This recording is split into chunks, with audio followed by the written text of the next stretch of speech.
Welcome to this week's program from Fieldsports Britain. I'm Max Hunt. Coming up, this week we are in Denmark for some friendly competitive shooting.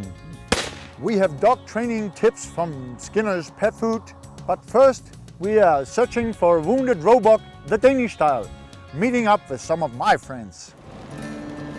As we're heading to Denmark anyway, we thought it would be rude not to try and squeeze in some Danish deer stalking. With just a few hours to play with, Max and his friends have been on the lookout for animals. His builder friend Jasper calls and says he's spotted a roebuck on his lunch break. Could be Jasper's lunch break, could be the roebuck's lunch break. Let's find out.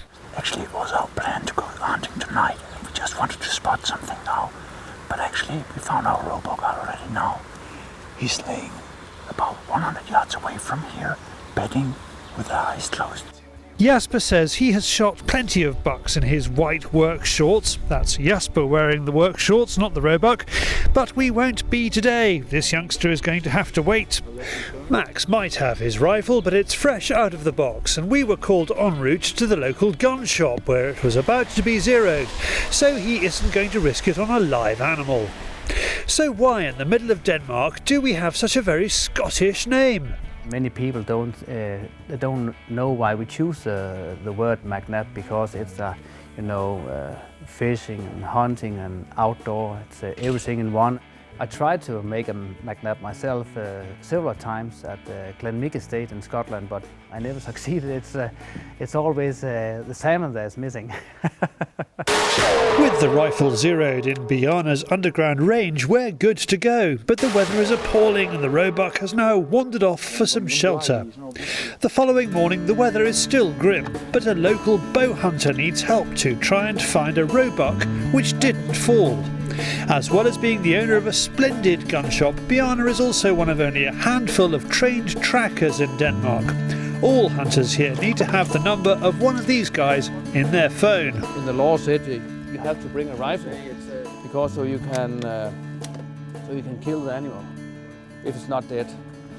And now there just came a car, and this is one of the problems with tracking wounded animals in the traffic or at hunting. That is, it's a little dangerous with all these cars. And this thing here is good for so people can see it, but it's also when we are tracking like pigs in wild boar in Germany. So it's a little safe.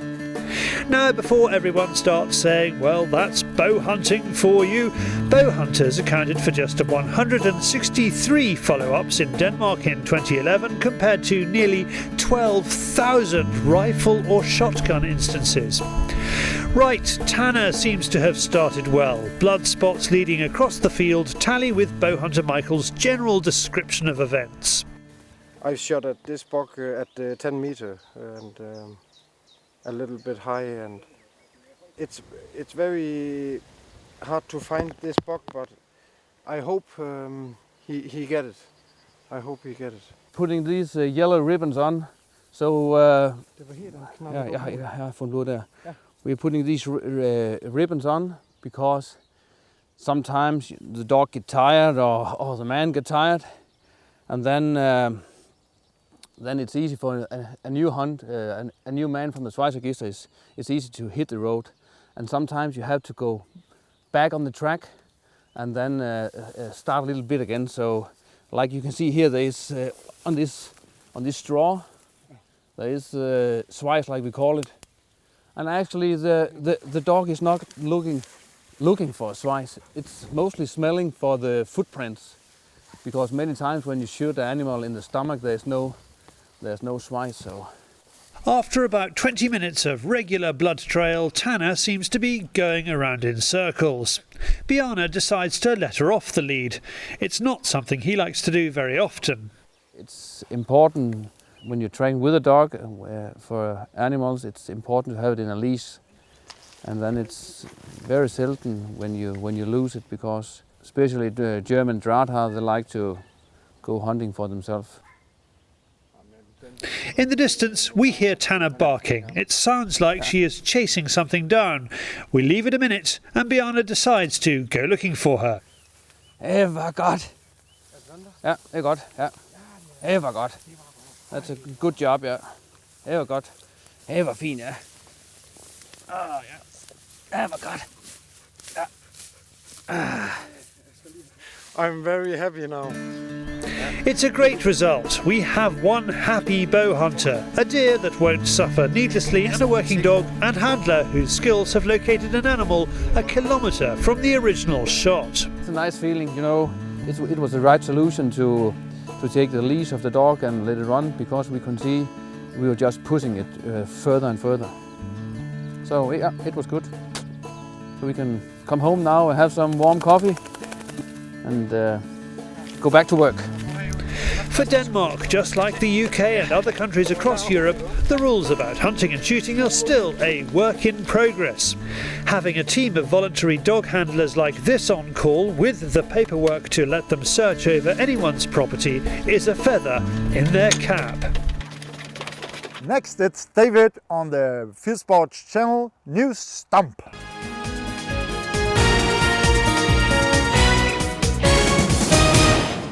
This is Fieldsports Britain News. Sea anglers in Florida have caught and released what's believed to be a world record tarpon. Yes, tarpon. Sarasota boat captain Scott Moore measured the fish at 96 inches long with a 53-inch girth, which puts it at about 300 pounds.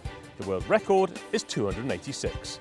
Captain Scott put it back because he says he would rather see someone else have a chance to catch this magnificent fish. Basque is concerned that shooters in the UK who continue to use lead illegally are giving political ammunition to those who want to see it banned. It's just launched an online campaign and asked shooters to sign a pledge to use lead within the rules. That is, not on waterfowl in England and Wales and not on wetlands in Scotland and Northern Ireland. Visit leadshotcampaign.org.uk. The RSPCA is trying to spread the love for the 1,000 plus pest geese that are living on Lake Windermere in the English Lake District. Last year, the campaign to stop goose shooting on Windermere was backed by rock legend Brian May and loony animal rights organisation Animal Aid. The RSPCA has decided to ring the birds, so it says to find out where the geese come from and why. That's easy. Canada. Hunters, shooters and even tribal elders are furious with a video that's been posted on the internet. It shows Native American lads chasing down a swimming deer, clubbing it with an oar, and then others dive into the water to cut its throat. The Squaxin Island Tribal Council says it's deeply saddened by the events depicted in the video and wishes to make clear that such actions will not be tolerated. A charge of unlawful hunting promoted by the League Against Cruel Sports has been dropped against Joint Master of the Quantock Staghounds, Brian Palmer. Avon and Somerset Crown Prosecution Service dropped the charge against him due to the lack of evidence. The Countryside Alliance slams the continued unauthorised covert surveillance of private individuals such as Mr Palmer when they're on private land and undertaking totally lawful activities. And finally, a Russian football star has started his own reality TV show on YouTube featuring fishing. St. Petersburg goalkeeper Vyacheslav Malafeev is posting a series of his family's home tapes named The Malafeevs. Episode 1 chronicles a fishing holiday in Finland. Click on the screen to see more. You are now up to date with Fieldsports Britain News. Stalking the stories, fishing for facts.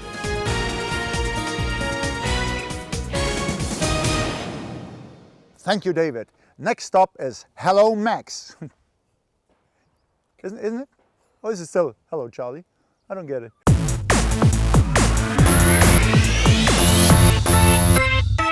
Here's what the world's up to this week. Hallo Charlie, taken Roy away from me. He's gone. Hi Charlie, we are hunting with our dads. Hello Charlie, this is Olaf from the Netherlands. I'm hunting in Germany with my good buddy this morning when I shot a roebuck. First one with my new rifle. Hello Charlie, squirrel hunters here. Nice day out with the air rifles again. Here you can see 10 squirrels down. Successful day had. Let's bring him back. You want him back? I miss him so much. Hello Charlie, today we're in Botley on the Crows. Me, Lezo and Richie from Portsmouth. Hello Charlie, I'm Tom Mills. This Sam is Sam Branchett. Branchett. I'm Jack Dennison. It's just not the same without him. Hello Charlie again. Hi there. Yep, so 6 hours down. We've seen many muntjac this morning. Faded us slightly. Yeah, kind of got away from us. It wasn't really a safe shot, so they're not going to mess around. But we did get another fox, so we're quite impressed with that. We're just finishing up our roast shooting today. We've had a good bag of pigeons. We're going to go to our other permission now, see if we can get ourselves a nice fox. Cheers. Hello, Charlie. I'm top of the world in the Olympics. Trout fishing. With me being the first. That work? Send us your own Hallo Charlie. Film yourself on your mobile phone, just a sentence saying Hallo Charlie, who you are and what you're up to. Then share it or email it via YouTube, Facebook, Dropbox, or you send it, you name it, to charlie@fieldsportschannel.tv. This week we are in Denmark for the Zeiss long-range shooting event. There are a lot of journalists coming here for this event from all over Europe. At the end of the day, it's just about winning the competition. And that's why Fieldsports Britain brought the Roy.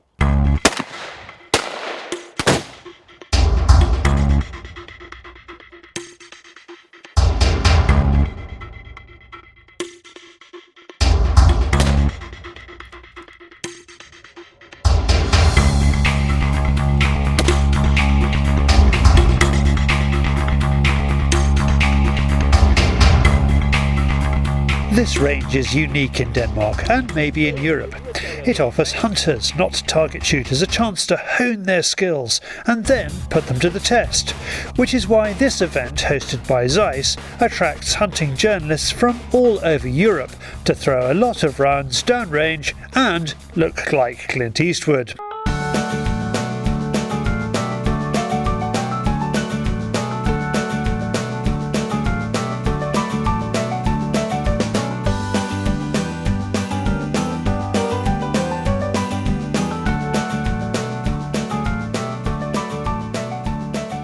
To make Max feel more at home in his home country, we have brought a Fieldsports Britain comfort blanket, Mr. Roy Lupton, who can no longer say we don't take him anywhere.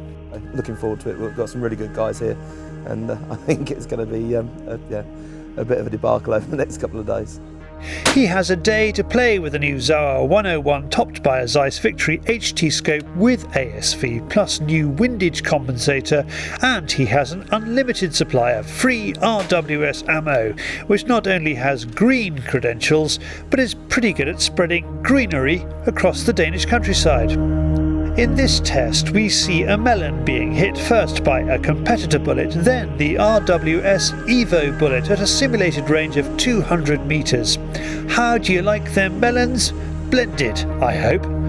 It's not long before the friendly banter starts. Roy and Max have a melon off. Hang on, let me stand on something. Go on. Freestanding, 5 rounds. Yeah. I'm not going to tell you where I'm start, okay? 5 rounds, yeah? 5 rounds. Okay. Okay, I start on the right. So when then?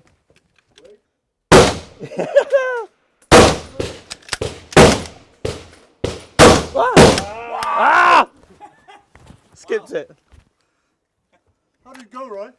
All right, come on, let's go again. More melons. Before it gets too fruity, let's talk to the man from RWS about the Green Revolution. They believe that they're ahead of the game if hunters want to or have to bin the lead and take to the tin. The melon really is a short-term effect. You can see very quickly what happens to the animal, what brings it down. You can feel the brutal force, you can feel the dust of the rain of the melon all over the place. It's really a fruit punch there. Everything in a circle of like 15 meters, so that really brings the message over. Very impressive, I think. Ammunition companies are traditionally, well, traditional in outlook, but as pressure mounts from many sides these days, they have to be light on their feet. It's quite a challenge to do it, and especially when you have the time pressure. And another challenge, of course, is that the requirement only comes out of certain markets, while other markets still want traditional products. So you have to drive like 2 lanes. One is the lead-free channel, and one is the regular traditional lead channel. So it really duplicates the amount of products you have to have on the market.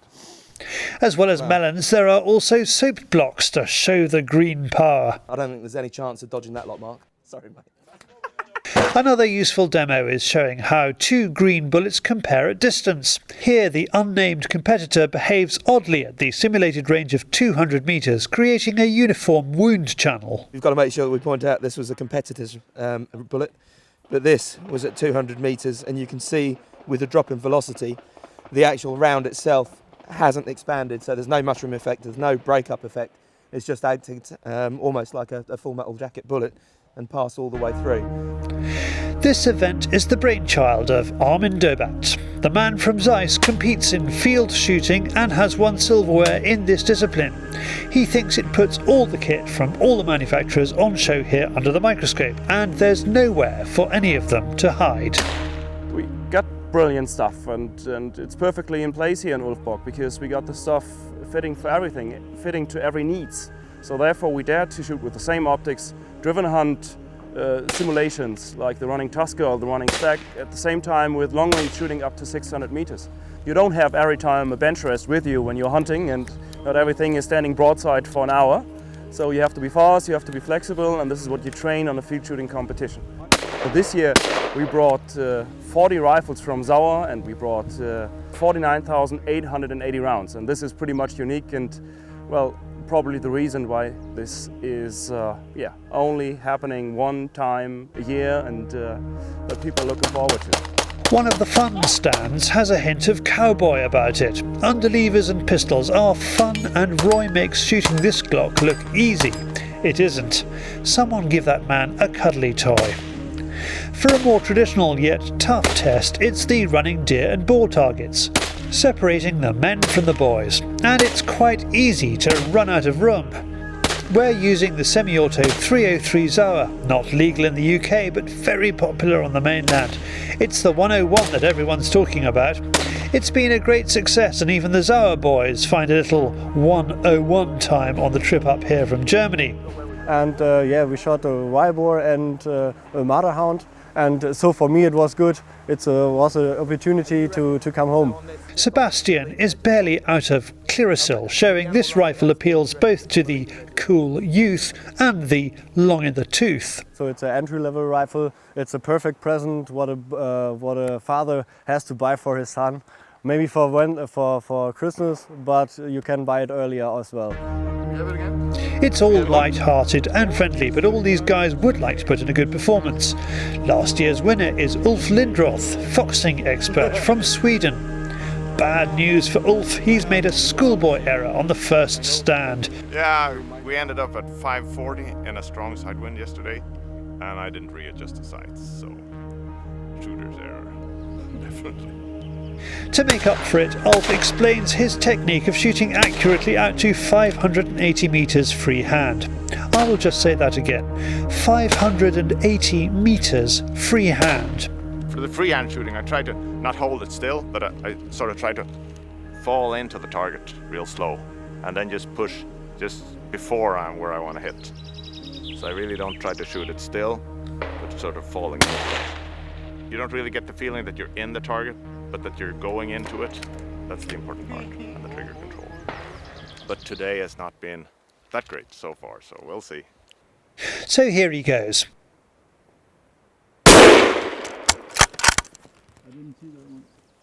No, there, it went down. That's one, and that's two. Nice. Not to be outdone, Max has a bash. He chooses to shoot directly at the target, not falling into it. He too makes the shot. With these guys shooting like this, it's going to be a tough test of marksmanship. So, how's Roy doing? Actually, really well. We catch up with him in the forest, playing a game of Out of Africa with the big guns. And we later discover he's outshot everyone on the driven game stage. No, I've never done a proper simulated running target, so we've obviously played about with the air rifles and a little bit of that, but shooting balloons on the back of an RC car. But yeah, this is certainly a new experience for me. So I was hoping Max was going to show me the way and teach me a little bit, but I did. Okay. I've got to shoot at the bum. Yeah, the bum. Oh, always in the bottom. You have to. I've got to emulate. Okay, no problem. The guys are expected to use the sticks, high seats, kneeling, standing and resting on a smart Harkiller backpack and stool combo. The company is also here showing its pretty products. There are not many stalkers who don't have Harkiller on their wish lists. Like the other top brands here, they are in the business of reinventing the wheel. Well, the boots at least. Well, one of the things that's very important to us is always to keep on the forefront of what's happening. So we are always trying to innovate our products. We are now launching a new boot, a Kevlar boot, that is made of, well, the same material as bulletproof vest. That will really last forever and ever, and you can wear them in all kinds of challenging hunts, mountain hunts, drive hunts, whatever you need them for, and they will last you forever. And will also, of course, have the functionality and the comfort that you need. Thousands of rounds have headed downrange here in Denmark. There are big smiles and sore shoulders, but we have our winners. Doing it for the UK is Chris Parkin. Roy comes forth having, he claims, been given some bum information by a fellow competitor on one of the stages, losing him 40 points. So watch out, Mr. Maximus Hunt. Roy's coming for you. Here's a dog training tip from Skinner's.